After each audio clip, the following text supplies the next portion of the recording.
আসসালামু আলাইকুম রহমতুল্লাহি ওবরকাতুহু। সম্মানিত দর্শক, ইতিমধ্যে আপনারা সবাই জেনে গেছেন যে আমাদের যে আন্তর্জাতিক অপরাধ ট্রাইব্যুনাল, যেখানে শেখ হাসিনার বিচার হচ্ছে, জুলাই বিপ্লবে যারা হত্যাকাণ্ড চালিয়েছে তাদের বিচার হচ্ছে। পলিটিক্যাল যারা লিডার আছেন তারা সহ পুলিশ এবং সেনাবাহিনী যারা কর্তা, তাদেরকে আসামি করে একের পর এক মামলা হচ্ছে। এবং এ সকল মামলার মধ্যে একেবারে সাম্প্রতিক যে মামলা হয়েছে, সেই মামলায় যাদেরকে আসামি করা হয়েছে, শেখ হাসিনার সঙ্গে যাদেরকে আসামি করা হয়েছে, তাদেরকে শেখ হাসিনার মাই ম্যান হিসেবে অভিহিত করা হতো। ডিজিএফআইয়ের 5 জন ডিজি, যাদের পদমর্যাদা লেফটেন্যান্ট জেনারেল, অর্থাৎ সেনা প্রধানের আগের যে পদবিটি, লেফটেন্যান্ট জেনারেলের পরেই জেনারেল। আমাদের আগে যারা সেনাপ্রধান হতেন বঙ্গবন্ধুর জমানাতে, ইভেন জিয়াউর রহমানের জমানাতে, তাদের পদবি ছিল মেজর জেনারেল। তো মেজর জেনারেল এর পরবর্তীতে এরশাদের জমানাতে এটি লেফটেন্যান্ট জেনারেল করা হয়। এটি বহুদিন পর্যন্ত থাকে। একেবারে শেষের দিকে এসে শেখ হাসিনার জমানাতে এই পদটিকে করা হয় জেনারেল। তো 3 স্টার জেনারেল বা 4 স্টার জেনারেল বলা হয়। এখন যারা আছেন 4 স্টার জেনারেল। তো 4 স্টার জেনারেলের আগে 3 স্টার জেনারেল, এই লেফটেন্যান্ট জেনারেল, এই লেফটেন্যান্ট জেনারেল পদটি এরশাদ থেকে শুরু করে একেবারে শেষ পর্যন্ত সেনাপ্রধানের পদ ছিল। ইজ এ ভেরি গুরুত্বপূর্ণ। তো এরকম ডিজিএফআইয়ের 6 জন লেফটেন্যান্ট জেনারেলের বিরুদ্ধে মামলা হয়েছে। এদের মোরালেস সবাইকে চিনি। তার মধ্যে আকবর যে আছে, তাকে ভালো করে চিনি, খুব ভালো করে চিনি। আমি যখন জেলে যাই সেই সময়টিতে আকবর সাহেবের সঙ্গে আমার দেখা হয়েছিল। উনি আমাকে চায়ের দাওয়াত দিয়েছিলেন। ঠিক ওনার অফিসে গিয়ে ওনার সাথে রোজার মাসে আলাপ আলোচনার সময়টিতে আমার প্রায় 2 থেকে 3 ঘন্টার সময় সে আমাকে নষ্ট করে, এবং সেই 3 ঘন্টার সময়ের মধ্যে আমি যদি অন্যভাবে রাজনৈতিক আমার যে কানেকশন রয়েছে সেখানে আমি বৈঠক করতে পারতাম, তাহলে আমাকে জেলে যেতে হতো না, আমার রাজনৈতিক ভবিষ্যৎ ভিন্ন হতে পারত। কিন্তু সালমান এফ রহমানের দোসর হিসেবে জেনারেল আকবর সেই রোজার মাসে আমার সাথে ওই সময়টাতে যে প্রতারণা করেছেন, আমি জেলখানা থেকে আমার ভিতর থেকে একটা দীর্ঘশ্বাস চলে এসছে। এর কারণ হলো, প্রথম থেকে আমি সেনাবাহিনীকে সাহায্য করার চেষ্টা করেছি, যেহেতু আমার লেখার হাত ছিল এবং টকশোতে যেতাম। তো তাদের যে সমস্যাগুলো ছিল, বিশেষ করে পাহাড়ি অঞ্চলে, তো সেক্ষেত্রে ডিজিএফ এর যারা কর্তা ব্যক্তি, তারা প্রায় আমার কাছে আসতেন, আমার অফিসে আসতেন, আমি যেন তাদের পক্ষে কথা বলি, পাহাড়িদের সমস্যাগুলো সমাধানের দেশের পক্ষে কাজ করি, এটা তাদের একটা অনুরোধ ছিল। এই জন্য আমি তাদেরকে বিশ্বাস করতাম। ফলে আমার ক্রিটিক্যাল মোমেন্টে যখন তারা আমাকে ডাকলেন, আমি ধারণা করলাম যে হয়তো একটা নেগোসিয়েশনের জন্য তারা আমাকে নিমন্ত্রণ জানাচ্ছেন। আদারওয়াইজ আমি কিন্তু ওইবারই প্রথম জীবনে একবারই আমি ডিজিএফআই অফিসে গেছি, আর কখনো আমি যাইনি। তো আকবর সাহেবের ওখানে গেলাম, গিয়ে দেখলাম রোজার মাসে তিনি দিদারসে ধুমসে সিগারেট টানছেন। কি নামাজ কালাম রোজা সব বাদ, শুধু সিগারেট টানছেন। তো আমি ঢোকার সঙ্গে সঙ্গে বললাম যে এসব বাদ দেন, আমি রোজা আছি, আপনার সিগারেট টানান। তখন সে সেটা বন্ধ করলো। পরে শুনলাম যে সে, যাকে বলা হয় শুধু সিগারেট না, গাঁজা, রীতিমতো গাঁজায় আসক্ত ছিলেন। চেহারার ভিতরে দেখবেন একটা গাঞ্জারু, এবং যাকে বলা হয়, এবং তার ব্যক্তিগত বিষয় নিয়ে আমার গীবত হয়ে যাবে, এই সকালবেলা বলতে চাচ্ছি না, কিন্তু যা আমি শুনেছি, এতে শেখ হাসিনাকে ডুবানোর জন্য এরকম একজন আকবরই যথেষ্ট। পরবর্তীতে অন্যান্য যারা আসছেন তারা সবাই শেখ হাসিনার মাইম্যান ছিলেন, এবং তারা যে অপকর্মগুলো করেছেন ডিজিএফআইকে ব্যবহার করে, তাতে করে সেনাবাহিনী বিতর্কিত হয়েছে, এবং এই সমস্ত লোকের শাস্তি হওয়া উচিত, এবং এই সমস্ত লোকের দৃষ্টান্তমূলক শাস্তি হওয়া উচিত, আমি এটা মনে করি। কিন্তু সমস্যাটা হয়ে গেছে, সময়টা অনুকূলে নয়। যদি একটা রাজনৈতিক সরকার, অর্থাৎ বিএনপি সরকার ক্ষমতায় এসে, বা ভবিষ্যতে যদি জামাত সরকার ক্ষমতায় এসে কাজটি করতেন, তাহলে আজকে যে সমস্যাটা তৈরি হয়েছে সেই সমস্যাটা তৈরি হতো না। দ্বিতীয়ত, এই ঘটনার সঙ্গে সঙ্গে আবার র্যাবের অনেক কর্মকর্তা, যারা র্যাবের কয়েকজন সিও মানে কমান্ডিং অফিসার ছিলেন, তারা, এর মধ্যে র্যাবের একজন এডিসিকে দেখলাম, আমি ব্যক্তিগতভাবে তাকে চিনি, একেবারে পাষণ্ড হয়ে গেছিলেন, অমানুষ। র্যাবে আসার সঙ্গে সঙ্গে তার আর্ট, অ্যাটিটিউড, বডি ল্যাঙ্গুয়েজ সব কিছু, যতদিন তিনি র্যাবে ছিলেন রীতিমতো দানবের মতো ছিলেন। ফলে এই সকল দানবের অবশ্যই শাস্তি হওয়া উচিত। কিন্তু এর সঙ্গে সঙ্গে আবার কিছু নিরীহ লোক আছেন, একেবারে যাকে বলা হয় যারা খুবই ভদ্রলোক মানুষ। ডিজিএফআই এর মধ্যে দুজন লোক আছেন, লেফটেন্যান্ট জেনারেলের মধ্যে জয়নুল আবেদিন, এর মধ্যে একজন জয়নুল আবেদিন আছেন রিয়েলি ভালো মানুষ, একেবারে অনেস্ট, একটা স্পট নেই, কিন্তু তাকেও এখানে আসামি করা হয়েছে। এক জয়নুল আবেদিন ফাজিল, মানে এর মধ্যে এক কোন জয়নুল আবেদিন ফাজিল এখন আমি চেহারা দেখে বলতে পারবো, বাট এক জয়নুল আবেদিন আছেন, হি ওয়াজ রিয়েলি নাইস ম্যান, ভালো মানুষ, সব দিক দিয়ে ভালো মানুষ, কিন্তু তাকেও ফাঁসানো হয়েছে। আবার র্যাবের মধ্যেও যেমন র্যাবের ডিজি হিসেবে একজন পুলিশ কর্মকর্তা আছেন, তাকে ফাঁসানো হয়েছে। তো আমি জানি যে তিনি লেখাপড়া জানা মানুষ, ভদ্রলোক মানুষ, বাড়ি বোধহয় শরীদপুরের ওদিকে তার বাড়ি, কিন্তু তাকে ফাঁসানো হয়েছে। এনিওয়ে, কাজ করতে গেলে ভুলভ্রান্তিগুলো হবে, কিন্তু সমস্যা হয়ে গেছে যে এই মুহূর্তে সরকারের যে টালমাটাল অবস্থা, দ্বিতীয়ত না সামনে নির্বাচন, তৃতীয়ত যে প্রশাসন থেকে শুরু করে পুরো যে আইন অঙ্গন, সেখানে সেনাবাহিনীর এই বিপুল সংখ্যক ঊর্ধ্বতন কর্মকর্তাদেরকে গ্রেপ্তার করা, হ্যান্ডকাপ পরানো, তাদেরকে টেনে হেসড়ে কোর্টে হাজির করা, এটা এই মুহূর্তে খুবই স্পর্শকাতর। এটা সেনাবাহিনীর মধ্যে নেতিবাচক প্রতিক্রিয়া তৈরি করবে, কোনো সন্দেহ নেই। অথচ ঠিক সেম কাজটি একটা পলিটিক্যাল পার্টি করলে এটা তাদের জন্য কোনো সমস্যা ছিল না। আপনারা জানেন যে 21 আগস্ট গ্রেনেড হামলা, এখানে এনএসআই এর যে তৎকালীন প্রধান, ডিজিএফআই এর ব্রিগেডিয়ার রহিম, এনএসআই এর প্রধান মেজর জেনারেল রেজাকুল হায়দার, তারা জেলে ছিলেন। এর মধ্যে ব্রিগেডিয়ার রহিম অসম্ভব মেধাবী একজন অফিসার ছিলেন, কিন্তু মারাই গেলেন জেলে। আমার সৌভাগ্য বা দুর্ভাগ্য, এদের দুজনের সঙ্গে আমার জেলে দেখা হয়েছিল এবং দীর্ঘক্ষণ কথাবার্তা হয়েছিল।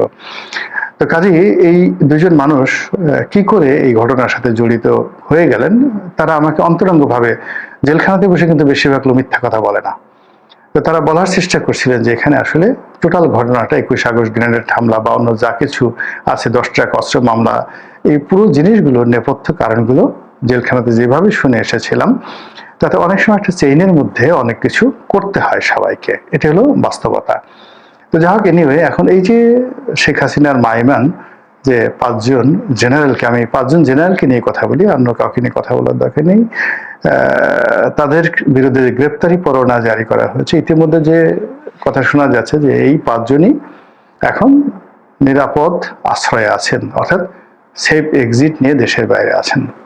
তো কাজেই এই বিচারগুলো হবে প্রতীকী বিচার, তাদেরকে গ্রেপ্তার করে আনা, কোর্টে হাজির করা, এটা বলতে গেলে অসম্ভব বিষয়। কিন্তু মূল ব্যাপার হলো যাদেরকে আপনি ধরতে পারবেন না, গ্রেপ্তার করতে পারবেন না, তো তাদেরকে আসামি করে অযথা সিন ক্রিয়েট করার কি দরকার ছিল এই মুহূর্তে? This is my question.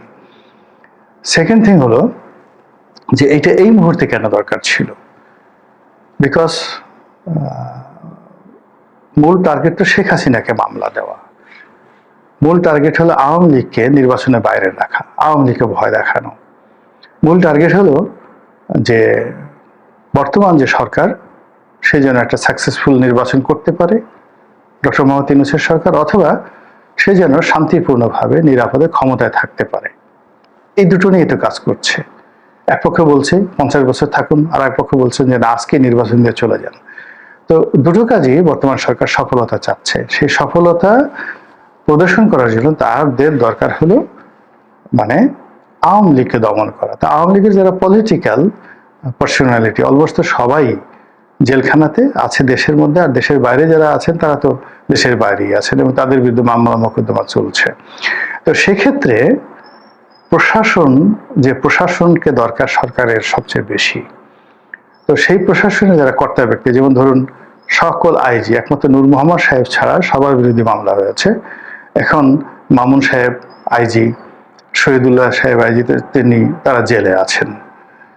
এর বাইরে অন্যান্য যে সকল খুব পাওয়ারফুল লোকজন ছিলেন, আসাদ আছেন, তারপরে বেনজির আছেন, জাভেদ পাটোয়ারি, শুধুমাত্র হাসান মাহমুদ সাহেবের বিরুদ্ধে বোধহয় মামলা হয়নি, তো আইজি, আর সবার বিরুদ্ধে তো মামলা, এবং অসংখ্য পুলিশ ইন্সপেক্টর, অসংখ্য SP, DIG, additional DIG, additional IG, মানে জেলখানা এখন পুলিশে ভরপুর। মূল ব্যাপার হলো যে তাদের বিরুদ্ধে মামলা করে তারা পালিয়ে যেতে পারতো না, বা তাদেরকে গৃহবন্দী করে রাখা হতো, বা যাকে বলা হয় তাদেরকে একটা চাপের মধ্যে রাখা হতো। কিন্তু দৃশ্যমান কি হতো, যে পুলিশের মধ্যে মনোবলটা ফিরে আসতো বা থাকতো। কিন্তু এই যে পুলিশের এত কর্মকর্তা চাকরিচ্যুত, এত কর্মকর্তা যাকে বলা হয় জেলের মধ্যে, আর যাদেরকে এনে প্রতিস্থাপিত করা হয়েছে তারা তো আসলে গত 15 বছর কমান্ডেই ছিলেন না। তো 15 বছরের কমান্ডে না থাকার কারণে এদের কারো শরীরে ডায়াবেটিক্স, কারো হার্টে প্রবলেম, কারো করোনারিতে ইনফেকশন হয়েছে, কারো যাকে বলা হয় বলতে গেলে অনেকের মানসিক ভারসাম্য পর্যন্ত নষ্ট হয়ে গেছে। তো এই 15 বছর দেশের বাইরে থেকে এই সমস্ত লোকদেরকে কাউকে প্রমোশন দেওয়া হয়েছে, কাউকে ভূত অপেক্ষা প্রমোশন দিয়ে তারপরে রিটায়ার্ড করানো হয়েছে, কাউকে কমান্ড দেওয়া হয়েছে, বড় বড় পদ পদবি দেওয়া হচ্ছে, কিন্তু কোনো অবস্থাতে পুলিশ ভালো করতে পারছে না। একই অবস্থা সিভিল সার্ভিসে, সেখানেও কে পোস্টগুলোতে তাদেরকে এনে বসানো হয়েছে গত 15 বছর যারা যাকে বলা হয় কোনো কমান্ডে ছিল না। আমি এখন একজন লোক সচিব হয়ে গেছে, অথচ এই 1 বছর আগে তিনি ডিপটি সেক্রেটারি ছিলেন না, সিনিয়র সহকারী সচিব এই পর্যন্ত, অর্থাৎ এডিসি র্যাঙ্কে যেই লোক ছিলেন এবং বিএনপি করার কারণে, জামাত করার কারণে তাকে 15 বছর ধরে কোনো প্রমোশনই দেওয়া হয়নি। অথচ এই 1 বছরের মধ্যে যখন তাকে এখন একটা গুরুত্বপূর্ণ মন্ত্রণালয়ে সচিব করে দেওয়া হয়েছে, তিনি কাজ করতে পারছেন না।